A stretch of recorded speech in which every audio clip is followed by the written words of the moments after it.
What up, world? Welcome to an episode of BrandonJaneauShow. Life and Times with Music.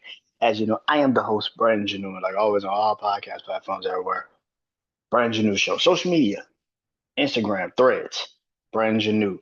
Uh, Facebook, The Brandon Janeau Show. And of course, TikTok, Brandon Janeau Show. Go. Um, Follow me on all of those social media pages. All of those social media pages. Go follow me on all those social media pages. Brand Janeau on Instagram Threads.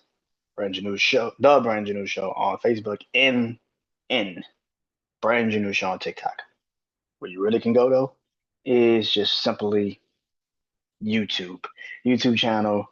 Brand Janeau Show. Shout out to the new subscribers. Shout out to everybody that's been watching the views. Like I said, I've been trying to get back into clipping and posting again. So bear with me. This week is gonna be crazy. So definitely tune into the Brian Jr. Show on YouTube channel. A bunch of episodes are dropping this week, starting tonight. I got one out right now. I'm gonna do two tonight. Got one tomorrow. And of course, this weekend is my weekend where I just go crazy with wrestling because you got Stand and Deliver, NXT Stand and Deliver, WWE WrestleMania night 1 and 2. So 3 episodes all on one night. Can't wait for that. But until then, like I said, this is Live in Times of Music. So the last couple of weeks, I've been particularly taking one era and just talking about it, and that is the 90s. I'm 31 years old, so the 90s mean a lot to me. Born in 94, so the 90s was my shit. So I started this with my top 10 90s R&B songs. Then I went to hip hop. Then I did rock and roll. Then last week I did pop. So tonight it's artists, just the artists who I felt in my heart dominated the 90s. If it wasn't for them, the 90s wouldn't have been as great as they were. So, yes. So, you already know I do my top 10 list. If you don't, this is how I do it. I go from 10 to 1, talk about each and every reason for why I have them as my on this list and why they're ranked, where they're ranked. So, let's do this. Kicking off at number 10 is Nirvana, the band Nirvana. They are number 10. The reason why they're at 10 and not higher than 10 is just because of the short reign. Of course, everybody knows Kurt Cobain, took his life. But Nirvana, in the small little space when they were out and they dropped music and they dropped those albums and they dropped the music, they were the quintessential rock band of the 90s. They are when you look at grunge rock and roll, it's Nirvana. And then you got Soundgarden, and all those other bands. And then of course the Foo Fighters. You had Green Day in the '90s. You had a lot of bands in the '90s, but there was no band bigger to me than Nirvana. Nirvana is one of my favorite rock bands, uh, and is still considered one of the greatest rock and roll bands, even though they haven't dropped music since the '90s. They changed the landscape of music, especially rock and roll, at this time in the '90s. So Nirvana is definitely number 10 on my list. They're on the list. Like I said, if they had a longer sustainable run, they probably be a little bit higher. I'm not gonna lie. They would be so fucking high on my list. So yeah. But they're at number 10. At number 9, Mariah Carey. Yes, Mariah Carey is at number 9. Nobody was bigger than Mariah in the 90s, man. When it comes to the R&B pop music, nobody was touching Mariah. I mean, you had Vision of Love come out in the 90s, then you had Fantasy Remix, Honey Remix with the Locks and Mace. She had like three different kind of eras of music in the 90's.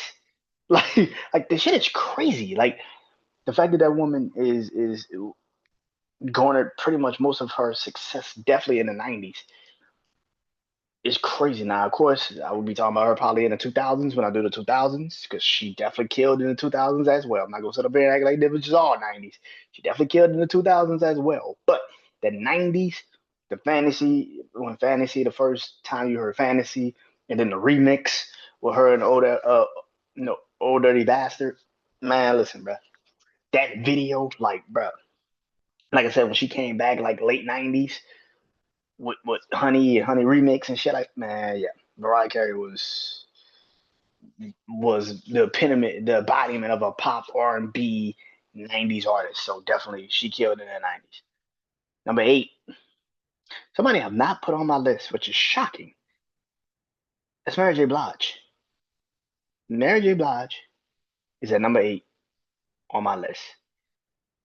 Now, I have not put Mary J. Blige on my list yet, even with the R&B, even with pop. To be honest, I forgot. But Mariah, because just like Mariah Carey, Mary J. Blige has had so many different points in the 90's where she was just the shit. She was the one. R&B legendary status. Her first album came out in the 90's. You had uh, all these other albums. My Life came out in the 90's. I think What's the 411 was the first album she put out. My Life. She has so much music in the 90's. And she was the quintessential R&B girl in the 90's. Queen, you want to say. Like, she was that. Real Love. You had Real Love come out. You had Real Love come out. You had I'm Going Down. You had so many songs in the fucking 90's by Mary J. Blige that you couldn't ignore it. You couldn't ignore it. Like you had so many songs from Mary J. Blige, and every album she had put out, it was something impactful for that time period. So Mary J. Blige is at number eight on my list. At number seven, that's Snoop. Snoop Dogg comes in at number seven. I know. Snoop is on the list? Yes, Snoop is on the list. Listen, I am one of the rare few people in this world that I will always say I gotta give Snoop his credit. Snoop, if it wasn't for Snoop, hip hop would not be where it's at today. And a lot of people would never sit there and get that man his proper respect or his credit for that shit. I have said this numerous times. Eminem made hip hop global. Snoop Dogg made hip hop mainstream. When Snoop and Dre got together in the 90's, that shit solidified the West Coast, but more importantly, that G Funk sound. And if it wasn't for Snoop, it wouldn't have been that. Nothing but a G thing. Deep cover. Then you had Doggy Style, the first album he ever put out. That shit went fucking nuts in the fucking 90's, bro. Like people sleep on Snoop. I know his second album, his third album really did, but the impact Snoop made in just that little bit of time, how could I not have this man on this list? I think people again, like I said, I'm not like a lot of people. I will give Snoop his flowers and give him his credit. A lot of people wouldn't. I don't know why. Because if it wasn't for Snoop, most of these fucking artists that you love today probably wouldn't be popping. A lot of the niggas in the West Coast probably wouldn't be popping if it wasn't for Snoop. Snoop made that shit impactful, my nigga. Like he made it impactful, my nigga. Like you can sit there and shit on that man all you want, but like at the end of the day, Snoop is one of the greatest faces, you want to say, of hip hop. He's one of those guys. So if it wasn't for Snoop, the industry, the music, and like hip hop would not be where it's at today. It would not be as mainstream as it is today. So yeah, give Snoop his respect and his love, man.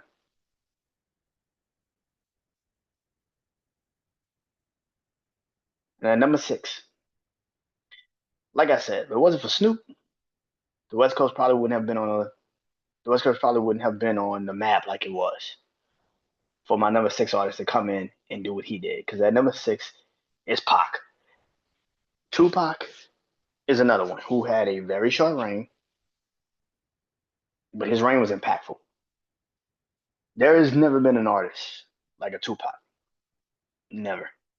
Still to this day, there's people still trying to be like Tupac. There's still people running around, still trying to kind of have that Tupac energy, thug life to the fullest.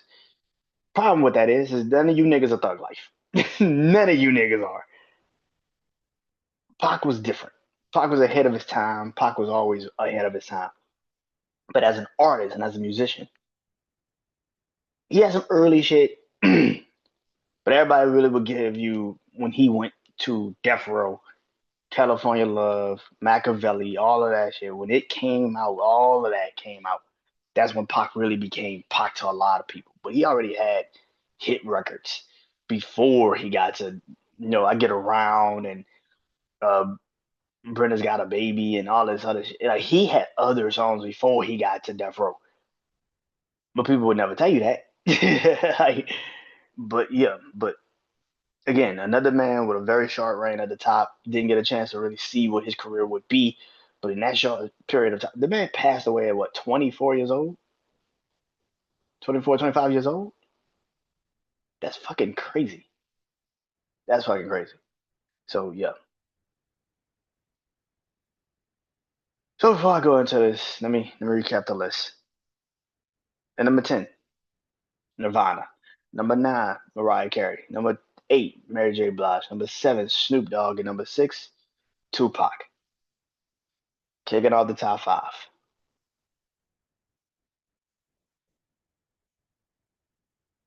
If I'm gonna have Pac on this list, right? I gotta put Biggie on here because Biggie's 5 to me. Biggie is number 5 with a bullet. To a lot of people, to a lot of people, because of how Pac is seen in the eyes of people, Pac is greater than what Biggie was nowadays. But I've always been a Biggie fan. I've always been a way more Biggie fan than I was a Pac fan. Love Pac. Give Pac his credit. Love Pac to death. But Biggie was to me, I love Biggie way more than I love Pac. Ready to Die, Life After Death, them two albums by Biggie are legendary. Now, Pac dropped tons of music in the 90's. Tons of fucking music in the 90's. But if you ask me, out of all those albums Pac dropped, does it fuck with those two albums that Biggie dropped? No, it doesn't. It doesn't. And again, it's me. I'm not speaking for anybody else. I'm speaking for me. Now you gonna react to this and you gonna lose your shit. But to me, Biggie was a better rapper than Pac was. And Biggie had better music than Pac did. I'm not saying Pac didn't have some hits. I'm not saying Hail Mary and all this other. I'm not saying California Love and I Get Around and you know I Ain't Mad at You and all this other shit. Like I'm not saying them songs ain't fucking bangers because midgets was. And that's some of my favorite music. Changes and all that. Dear Mama and all that. But there's a reason for why we hold Juicy at a certain level of greatness. Then we hold some of them songs by Pac. Is a reason why we hold Hypnotize at a certain level of greatness than some of the songs by Pac. Or even Snoop. That that time period of that period of Biggie was great. It sucks that both of them did not get a chance to even see what they could have been in this world. You got to realize they both passed away before. They both were gone by what 98, 99. They both were gone. Pac was killed in 96. Biggie was killed in 97. Like they didn't even get a chance to see what the impact they had made, really.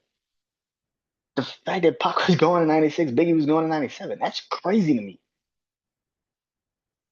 And we still hold them to a high, well, most of us hold them to a high regard. If you grew up on them, you hold them to a different regard than a lot of these other motherfuckers. But Biggie's five, Pocket six. This is my list. Create your own. That's what I always say. Create your own. You don't like it? Create your fucking own. Number four,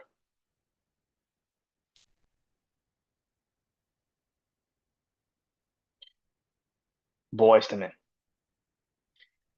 Boys to Men was the embodiment of 90's group R&B. Now, a lot of people say it was Jodeci. I can understand.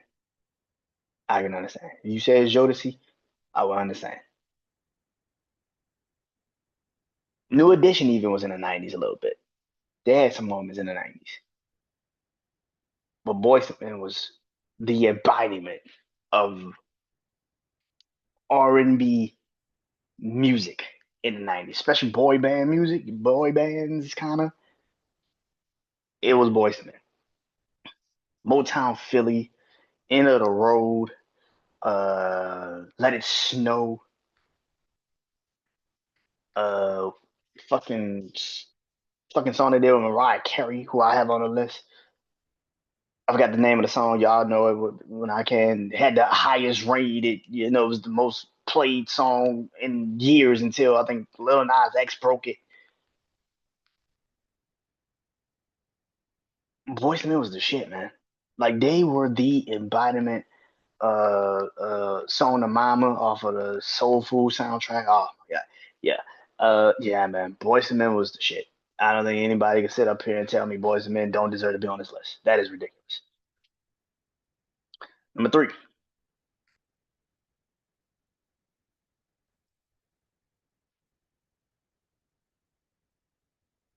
Miss Lauren Hill. Excuse me. Again, very short run, but her run is the most impactful, I think, out of everyone that I've had on here that I had to say it's a short run. Pac, Biggie, Nirvana. The reason why I say her run is the most impactful out of Pac and Biggie and Nirvana is because no woman could ever top what Lauryn Hill was and still can't. Lauryn Hill got successful with one album by herself. One. But then you also put into perspective, she also had the Fugees. Like you she had the Fugees popping. She was in Sister Act 2. Nobody has ever touched Lauryn Hill's greatness at that time. It still hasn't. You still got people that still put Lauryn Hill on a top. Like, what the fuck? The Billboard? Billboard just came out. Somebody just came out with like the top 10 rap women of all time or some shit. And where was Lauryn Hill? Right after Nicki Minaj. Is that a fucking coincidence? I think not. Because people don't understand like how impactful Lauryn Hill was. Lauryn Hill was massive. And that is why I give Lauryn Hill so much love and so much respect. Because I grew up on Lauryn Hill. Like, still to this day, I go back and I'll listen to the Miseducation of Lauryn Hill. It's still considered one of the greatest albums still to this day. You can't find another album that is just that damn impactful, still in music. Her album, The Miseducation of Lauryn Hill, is that. And that's why she's three. Number two, somebody else I haven't, well, I did last week, I think, but I haven't really talked about it a lot. And that is R. Kelly. R. Kelly's two. R. Kelly's two on my list. There is nobody that has ever been, again, personal aside, talking about just his music.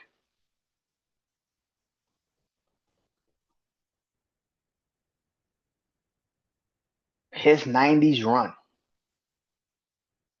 his 90's run